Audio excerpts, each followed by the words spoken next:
Hamdan wa syukran lillah, asyhadu an la ilaha illallah wahdahu la syarikalah wa asyhadu anna Muhammadan abduhu wa rasuluh alladzi la nabiyya wa la rasula ba'dahu amma ba'du.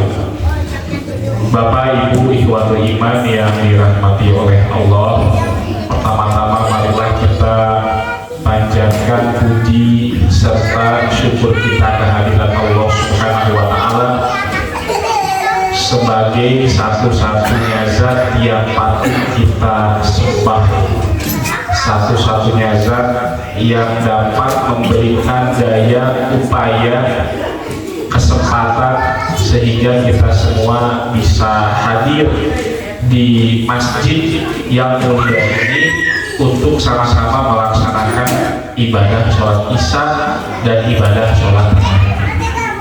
Bapak Ibu ikhwatul iman rahimakumullah, tidak terasa hari ini sudah 1 minggu, betul ya Pak? 1 minggu laras ya teh. Berarti kita memulai sahur itu di Kamis lalu ya. Ada yang hari Rabu Bapak Ibu? Semua hari Kamis kecuali tarawih. Kalau tarawih berarti yang ke-8 ya. Karena kita tarawih di Rabu minggu yang lain. Bapak Ibu ikhwatul iman rahimakumullah, disadari atau tidak, kalaulah kita memperhatikan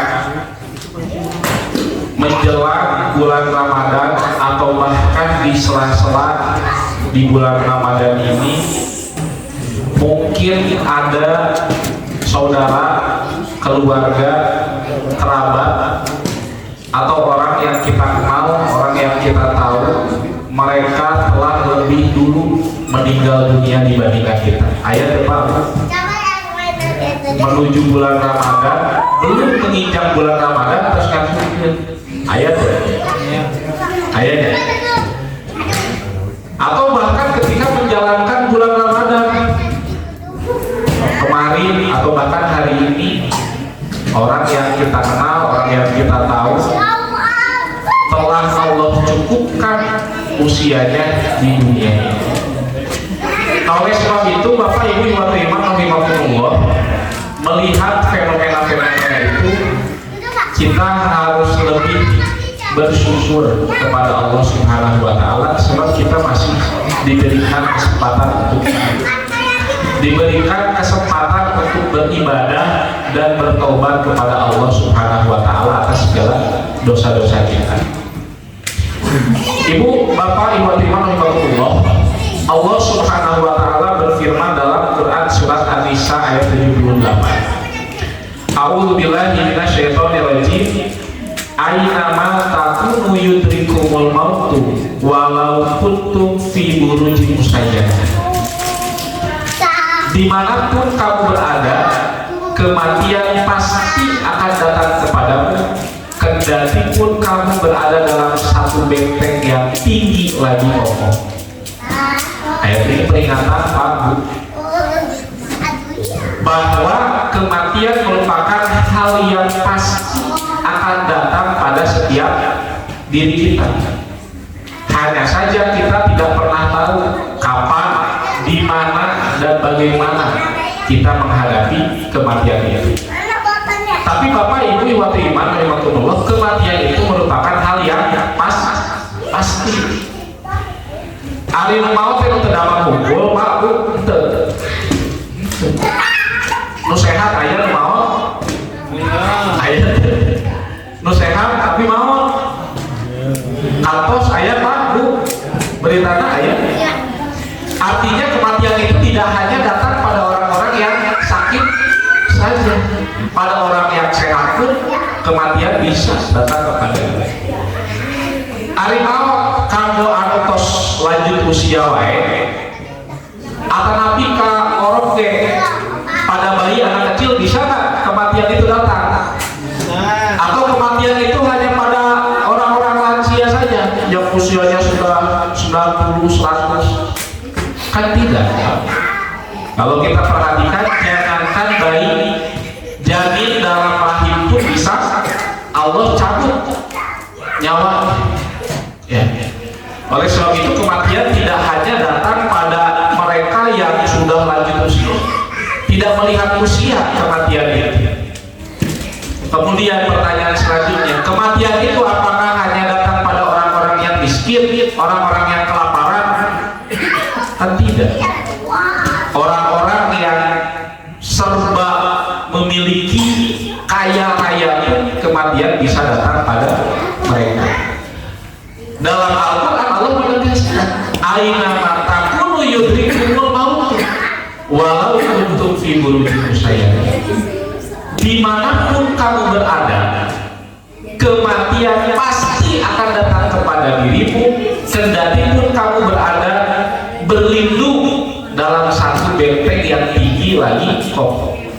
Ayat ini menunjukkan Bapak Ibu ikhwatul iman rahimakumullah, satu, kematian itu merupakan hal yang mutlak. Dua, ayat ini menunjukkan kalaulah Allah mentakdirkan seseorang mati pada hari itu, maka pada hari itu pula tidak ada satu orang pun atau satu hal apapun yang dapat menghalangi kematian datang pada dirinya. Jadi di kumaha-kumaha wae dah sehat, si bapak eta teh, si ibu eta teh sehat, sore teh ngobrol kene, tenis kene, badminton kene. Tapi kalaulah Allah mentakdirkan orang itu mati pada hari itu, maka pada hari itu pula kematian akan datang kepadanya. Yang ketiga sebaliknya, kalaulah Allah mentakdirkan seseorang belum mati pada hari itu, maka pada hari itu pula tidak ada satu orang pun atau satu hal apapun yang dapat mendatangkan kematian pada dirinya.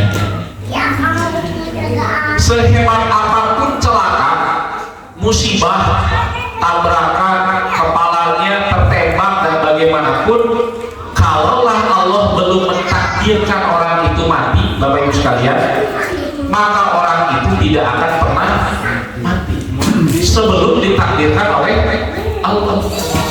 Kita banyaklah melihat berita, ya, mana orang jatuh dari lantai 5, lantai 8, tapi masih hidup. Di sisi lain kita melihat gembira lalu tina motor nate dijalikeun di kosewan licin, terbentur kepalanya ke trotoar, kemudian meninggal dunia. Nah, artinya Bapak Ibu ikhwan iman rahimakumullah, ayat ini menunjukkan kekuasaan Allah, kedudukan Allah, bahwa kehidupan kita adalah mutlak milik Allah Subhanahu wa taala. Di sisi lain, konsekuensi logisnya, kematian kita juga mutlak merupakan milik Allah Subhanahu wa taala. Oleh sebab itu, Bapak Ibu ikhwan iman rahimakumullah, karena kehidupan dan kematian kita itu mutlak milik Allah Subhanahu wa taala, satu prinsip dalam Al-Qur'an yang harus kita pegang. Quran surat Al-An'am ayat 162. Qul inna sholati wa nusuki wa mahyaya wa mamati lillahi rabbil alamin. Bahwa sesungguhnya hidupku, matiku, ibadahku hanyalah ditujukan kepada Tuhan Allah, Tuhan semesta alam.